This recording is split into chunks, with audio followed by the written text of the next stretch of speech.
The Rescue of Hope, Interstate 40, cut through the New Mexico desert like an endless scar under the orange twilight sky. Jake Morrison had been driving his Peterbilt for 14 hours straight, his eyes burning with fatigue, but his mind still sharp. At 42, he knew that road better than the hallways of his own house, if he could still call that empty trailer in Albuquerque home. The radio crackled between stations, alternating between country music and religious sermons. Jake reached out to change the frequency when something unusual caught his eye. On the side of the road, partially hidden by dry bushes, was what appeared to be an abandoned car, a silver sedan with the driver's door ajar. It wasn't uncommon to find abandoned vehicles in that region. Overheating, lack of fuel, inexperienced drivers who underestimated the merciless vastness of the desert. But something about that car bothered him. Perhaps it was the way it was positioned, half hidden, as if someone had deliberately tried to conceal it. Jake slowed down, berating himself. He had a tight deadline to deliver his cargo to Amarillo. Every hour of delay meant lost money, and he couldn't afford to lose any more. Not after the divorce, not after everything, but something was wrong. His instinct was screaming at him. With a heavy sigh, Jake applied the brakes, causing the truck to slide smoothly to the side of the road. He turned on the emergency lights and grabbed the flashlight he kept in the glove compartment. The sun was setting rapidly, and in a matter of minutes, darkness would be complete. He climbed out of the cab, feeling the residual heat of the asphalt through his boots. The silence of the desert was absolute, broken only by the distant buzzing of insects and the occasional rustling of low vegetation in the wind. He cautiously approached the sedan, flashlight in hand. The car was empty. The keys still hung in the ignition. On the passenger seat, a woman's purse was rummaged through, its contents scattered: lipstick, wallet, a cell phone with a shattered screen. Jake felt a pang in his chest. This was definitely not a simple case of mechanical failure. That's when he heard it. A muffled sound, almost imperceptible. A groan. Jake froze, straining his ears. The sound came again, clearer this time. It was coming from behind the bushes, toward a small ravine that plunged into the rugged terrain. Without a second thought, Jake leaped over the low vegetation, his flashlight cutting through the growing twilight. The terrain was uneven, littered with loose rocks that rolled beneath his feet. He had slid down about 15 meters when he saw her. A young woman, no more than 25, was tied to a twisted mesquite tree. The ropes cut across her wrists and ankles, and her mouth was gagged with a dirty rag. But what made Jake's blood run cold was realizing she was visibly pregnant. Her prominent belly stretched through a torn, dirt-stained blouse. Her eyes widened at the sight of Jake, and she began to struggle, desperate moans escaping through the gag. Tears traced clean lines down her dust-covered face. Jake ran to her, his fingers already working on the knots in the ropes. They were nautical knots, tightened with cruel precision. He pulled his pocket knife from his pocket and began to cut the ties. When the gag came off, the woman let out a hoarse, almost voiceless scream. Her words tumbled out, laden with terror. "He's coming back. Please, we have to get out of here. He said he was going to leave me here to... She couldn't finish, convulsive sobs taking over her body. Jake finished cutting the ropes from her ankles and helped her to her feet. She staggered, her legs numb from lack of circulation. He supported her, feeling her tremble violently against his shoulder. "Everything's all right now," Jake said, surprised by the firmness of his own voice. "You're safe. I have a truck up there. I'll take you to the nearest town." "No, no." She gripped his shirt with surprising force. "You don't understand. He could be coming back at any moment. He said he had to get more meat to lure the animal, that he was going to use me as bait." Jake felt a chill run down his spine. Who did this to you?" "My husband." The words came out as a broken whisper. "My husband." There was no time for questions. Jake lifted her in his arms. She was lighter than she looked and began to climb the steep slope. Each step was a struggle against gravity and loose rocks. The woman clung to his neck, her face buried in his shoulder. When they reached the top, Jake glanced quickly around. The road remained empty in both directions, but that could change at any second. He practically carried the woman to the truck cab, helping her climb in from the passenger side. Once inside, Jake ran to the driver's side and started the engine. His hands trembled slightly as he engaged the gear. The truck roared back to life, and he floored the accelerator, making the tires screech against the asphalt. Only when he had put a good distance between them and that cursed place did Jake allow himself to breathe. He looked at the woman beside him. She was huddled on the bench, her arms wrapped around her stomach in an instinctive, protective posture. "What's your name?" Jake asked gently, keeping his eyes on the road. "Sarah." Her voice was barely a whisper. "Sarah Mitchell." "Okay, Sarah. My name is Jake. We'll go to the next gas station and call the police, okay? You need medical attention." Sarah nodded weakly, but then her features contorted in panic. "My baby, please, my baby. I can feel him moving, but I've been tied up for so long. I don't know if he's okay." Jake increased his speed, ignoring the speed limit. "How many months pregnant are you?" 8.5 months. The baby was due in 3 weeks. She started crying again, silent tears streaming down her face. Why did he do this? Why would he do this to me, to our child? Jake gripped the steering wheel tighter, his jaw clenched. He'd seen a lot of bad things on his travels on American roads. Horrific accidents, desperate people, crimes that made you question humanity. But this was on a different level of evil. "Don't think about that now," he said. "Just breathe deeply. Try to stay calm for the baby's sake." The lights of a gas station appeared on the horizon like a beacon of hope. It was one of those old stations with only 2 pumps and an attached convenience store, but it had lights and people. Safety. Jake parked the truck abruptly near the entrance and practically jumped out of the cab. A thin clerk, around 20 years old, emerged from the store chewing gum, clearly annoyed by the dramatic arrival. "Hey man, you can't park." "Call 911, Jake interrupted, opening the passenger door. "Now, a pregnant woman needs urgent medical help, and we have to report a crime." The irritation vanished from the clerk's face, replaced by shock. He glanced at Sarah, whom Jake was helping down, and ran back into the store without saying a word. Jake guided Sarah inside, helping her to sit in a plastic chair near the counter. She was pale, cold sweat glistening on her forehead. He took a bottle of water from the refrigerator and opened it for her, watching as she drank in small, cautious sips. The attendant was on the phone, speaking rapidly with the operator of the 911. Jake could hear fragments of the conversation. Pregnant, tied up, desert, urgent. It took 15 minutes for the first police car to arrive, followed 5 minutes later by an ambulance. The paramedics immediately surrounded Sarah, checking her vital signs and asking quick questions about her condition. Jake stepped back, giving them space, but Sarah reached out and grabbed his hand before he could get too far. "Don't leave me," she pleaded. "Please." "I'm not going anywhere," Jake assured her, gently squeezing her hand. An older police officer, with grey hair and a stern expression, approached Jake. His name tag read, Sergeant Williams. "Sir, I need you to tell me exactly what happened." Jake reported everything, from the moment he saw the abandoned car to finding Sarah tied up in the ravine. The sergeant meticulously wrote everything down in his notebook, occasionally asking specific questions about location and details. "And she said it was her husband who did it?" the sergeant asked, frowning. "Yes, someone named Mitchell, I presume, since that's her last name." The sergeant exchanged a meaningful look with his younger partner, a police officer named Dawson. "Mitchell. Robert Mitchell?"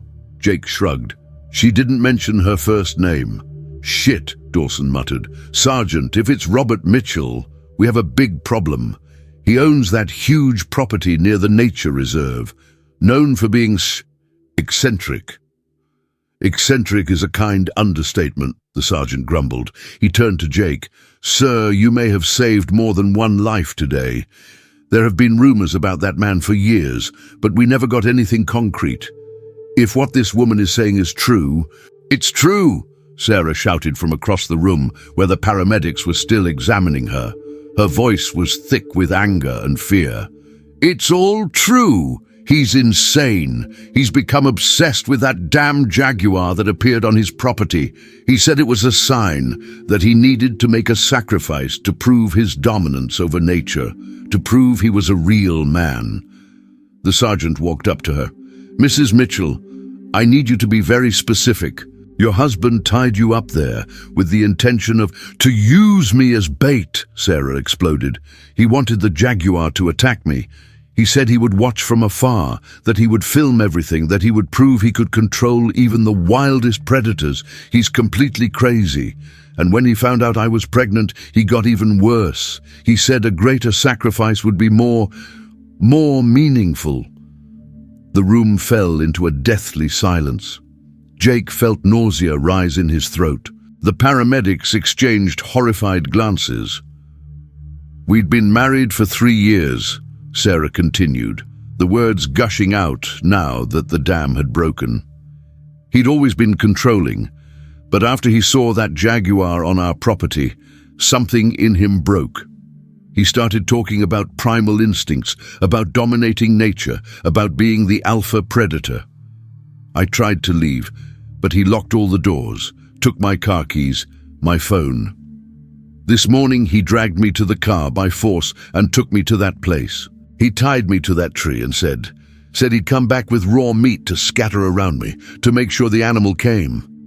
Where is he now? Sergeant Williams asked, the urgency clear in his voice. I don't know. He left around noon and said he'd be back before nightfall. He must be looking for me now. The sergeant immediately picked up his radio. Central, this is Williams. I need all available units. We have an attempted homicide situation involving Robert Mitchell. I repeat, Robert Mitchell. Consider the suspect armed and extremely dangerous. We need teams on Interstate 40, kilometer 240, and at the Mitchell residence on Route 9. The radio crackled with confirmations. The small convenience store had been transformed into an improvised command center. One of the paramedics approached the sergeant. We need to get Mrs. Mitchell to the hospital immediately.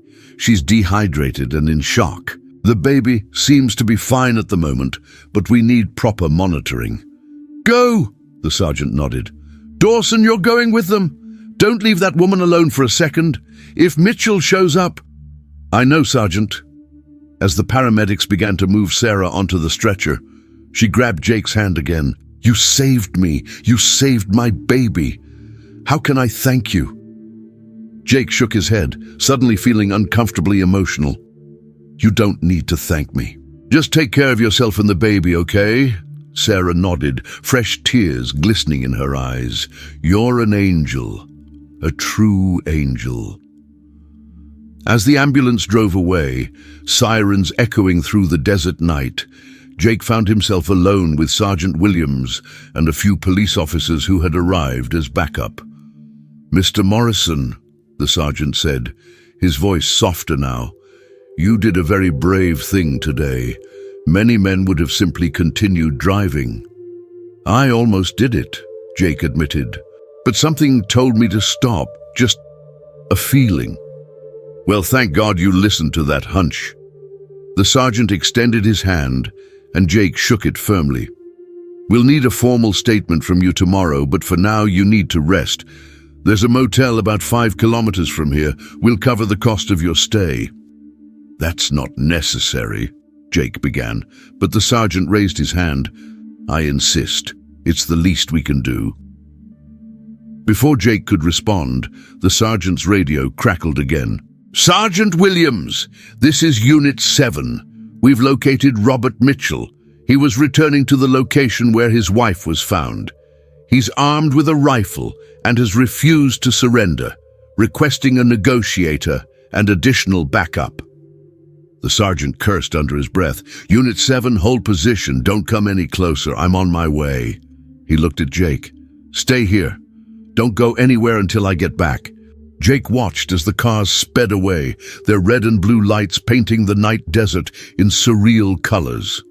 The shop assistant, who had remained quiet throughout the commotion, approached timidly. "Dude, that was intense. Want some coffee? It's on the house." Jake gratefully accepted, his hands still trembling slightly from the adrenaline rush. He sat in the same plastic chair where Sarah had been minutes before and took a sip of the strong, bitter coffee. His phone vibrated in his pocket. It was his ex-wife, Linda, probably calling to argue about the last alimony payment. Jake glanced at the screen, his finger hovering over the answer button. Then, slowly, he put the phone back. For some reason, those connections, all that anger, resentment and bitterness, seemed insignificant now. He had just witnessed the darkest side of humanity, but he had also been a part of the light. He had made a difference, saved a life, 2 lives. 30 minutes passed.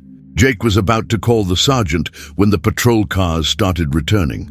Sergeant Williams got out of his car, looking tired but relieved. "We did it," he announced. Mitchell initially resisted, but when he realized he was surrounded, he surrendered.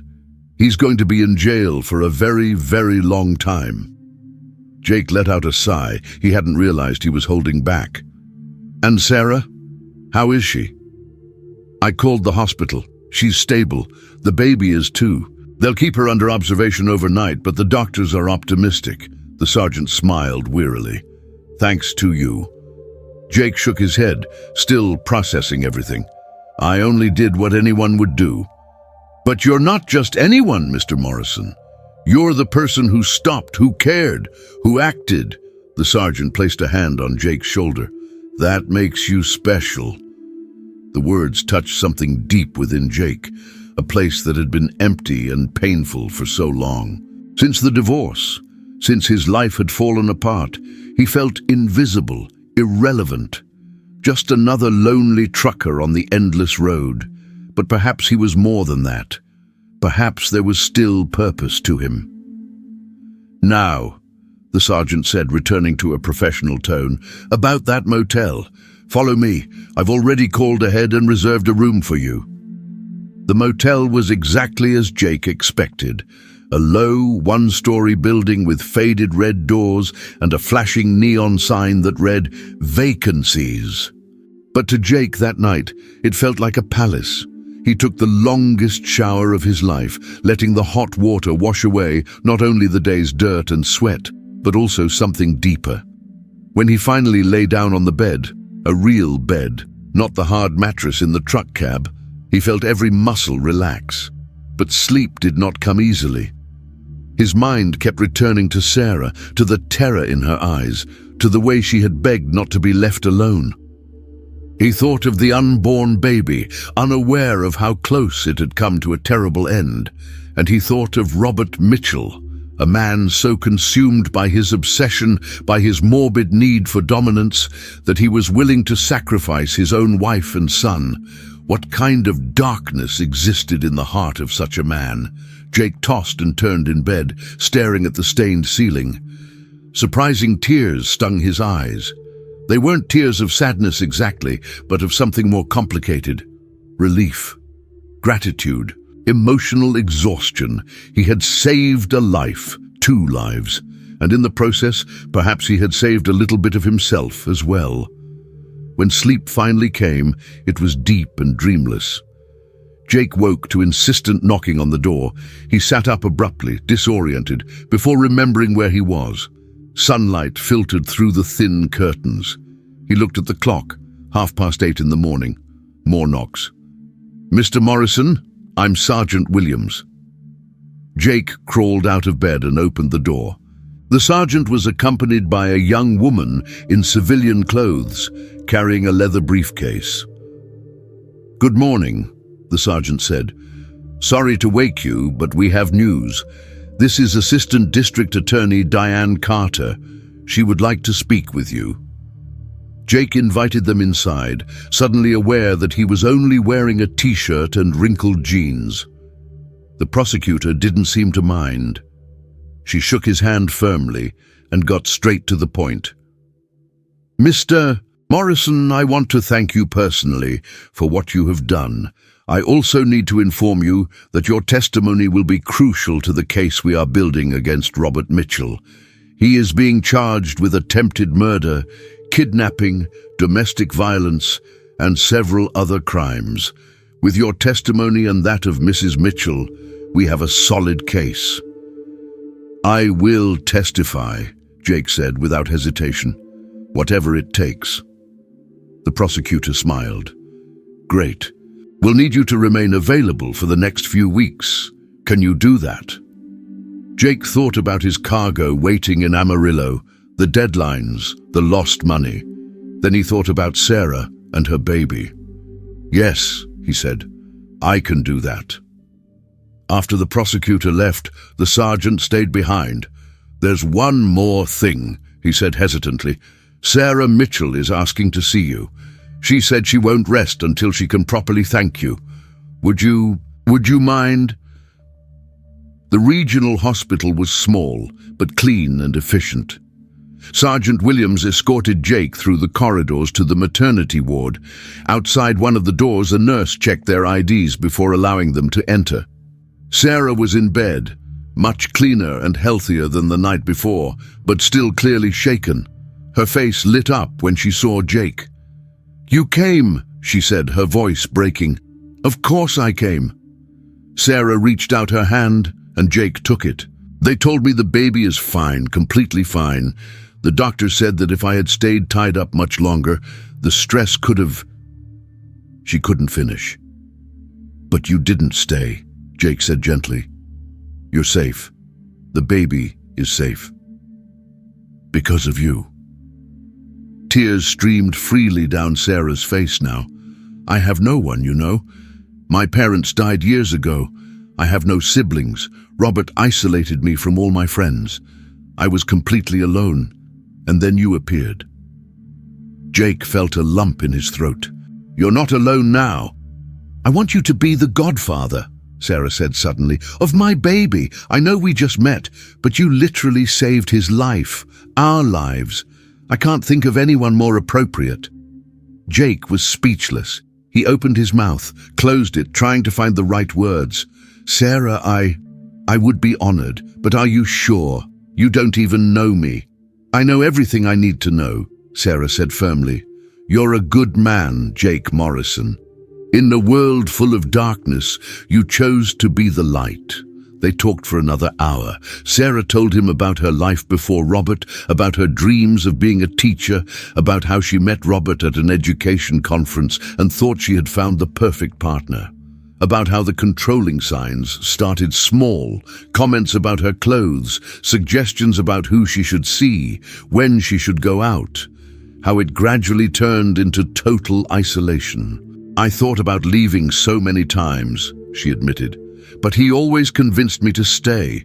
He said he loved me, that he would change.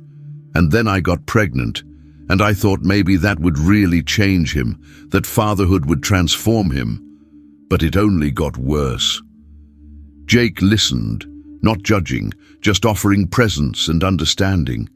He thought of his own failed marriage, of the irreconcilable differences that had corroded his relationship with Linda, until nothing remained but resentment.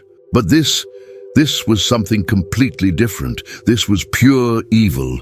When the time finally came to leave, Sarah held Jake's hand one last time. "Thank you," she whispered, "for giving me a second chance, for giving my baby a chance. Take care, Sarah, and keep me updated on the baby, okay?" "I promise." The following days were a blur of depositions, interviews, and legal paperwork. Jake remained in Albuquerque, postponing his deadlines, rearranging his schedule. His boss wasn't happy, but when Jake explained the situation, the man softened. "You did the right thing, Morrison," he said over the phone. "Keep me informed." The case against Robert Mitchell progressed rapidly. The evidence was overwhelming: the abandoned car, the ropes, Sarah's testimony, and crucially Jake's testimony. There was also a rifle found in Mitchell's vehicle, along with detailed maps of the area and disturbing notes about sacrificial rituals and dominion over predators. Further investigation revealed a history of increasingly erratic behavior. Neighbors spoke of Mitchell wandering around his property at night with flashlights, claiming to be hunting the spirit of the earth. Co-workers, he owned an environmental consulting firm, ironically, reported that he had become obsessed with theories about primal instincts and natural hierarchies. Psychiatrists hired by the defense attempted to argue insanity, but the premeditated nature of the crime, the ropes purchased weeks in advance, the careful planning of the location made it difficult to sustain that defense. 3 weeks after the rescue, Jake sat in the courtroom as the judge announced the bail decision. Denied. Robert Mitchell would remain in custody until trial.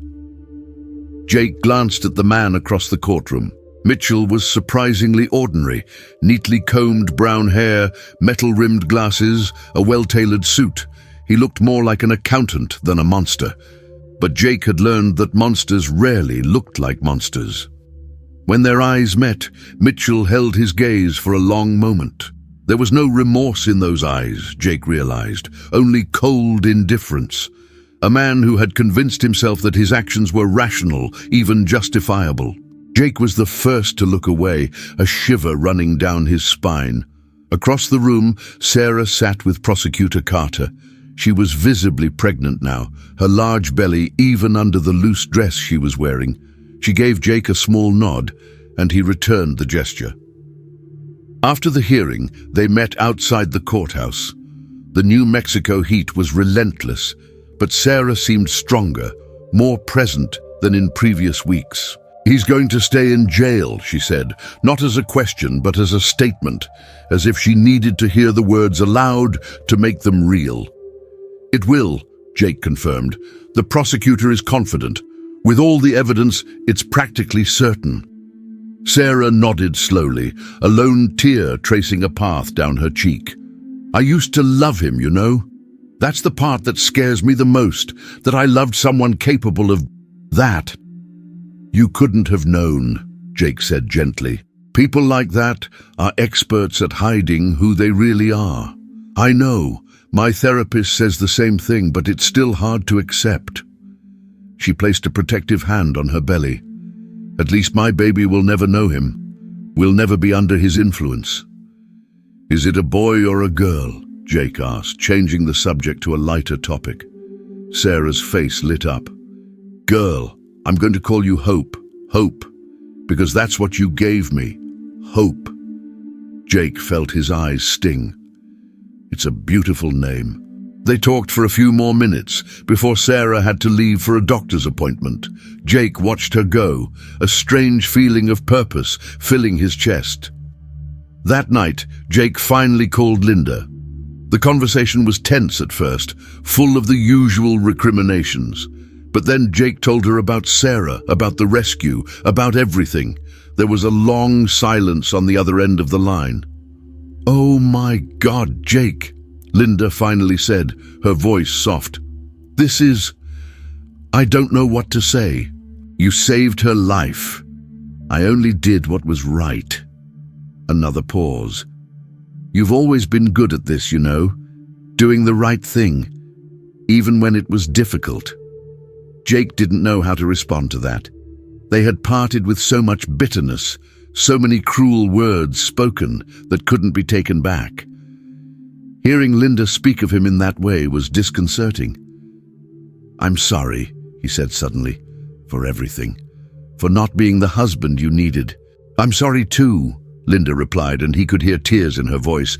"We both made mistakes, Jake, but maybe we can at least be friends. Eventually." "I would like that." They talked for another hour, truly talking for the first time in years. It didn't change the past. It didn't undo the divorce, but somehow it made the burden a little lighter. When Jake finally hung up, he felt something he hadn't experienced in a long time: peace. 2 months later, Jake was driving back to Albuquerque when his phone rang. It was Sarah. "Jake, it's time. The baby is coming." Jake almost went off the road. "Now, are you in the hospital?" "I'm on my way. My neighbor is giving me a ride. Could you please come?" "I'll be there in 20 minutes. Jake stepped on the gas, his heart racing. He'd been on the road, making a delivery in Santa Fe, but luckily he wasn't far. The streets of Albuquerque flashed by in a blur as he sped toward the hospital. He arrived in time to see Sarah being taken in a wheelchair to the delivery ward. She was sweating and clearly in pain, but when she saw him, her face lit up. "You came." "Of course I came. I wouldn't miss this for anything." The next few hours were an exercise in tension and anticipation. Jake waited in the waiting room, pacing back and forth, drinking bad coffee, constantly checking his watch. Other expectant parents waited with him, their faces reflecting the same mixture of excitement and nervousness. Finally, a nurse appeared. "Mr. Morrison, Sarah is asking for you." Jake followed the nurse through the double doors to a private room. Sarah was in bed, exhausted but radiant, holding a small bundle of pink blankets. "Jake," she whispered, "meet Hope." Jake approached slowly, almost reverently. The baby was tiny, perfect, with small tufts of dark hair and the smallest nose Jake had ever seen. Its eyes were closed, but as he looked, they opened, 2 deep blue orbs fixing directly on him. "Do you want to hold her?" Sarah asked. With trembling hands, Jake picked up the child. She weighed almost nothing, a precious and fragile life in his arms. Hope yawned, a tiny and lovely sound, and then settled against his chest. Jake felt tears streaming down his face. Tears of joy, of gratitude, of love for this little life that almost never had the chance to exist. "Hello, Hope," he whispered. "I'm your godfather, and I promise to always be here for you. Always." Sarah watched, her own face wet with tears. "Thank you, Jake, for everything. You gave us a life. A real chance." Jake shook his head, unable to speak beyond the lump in his throat.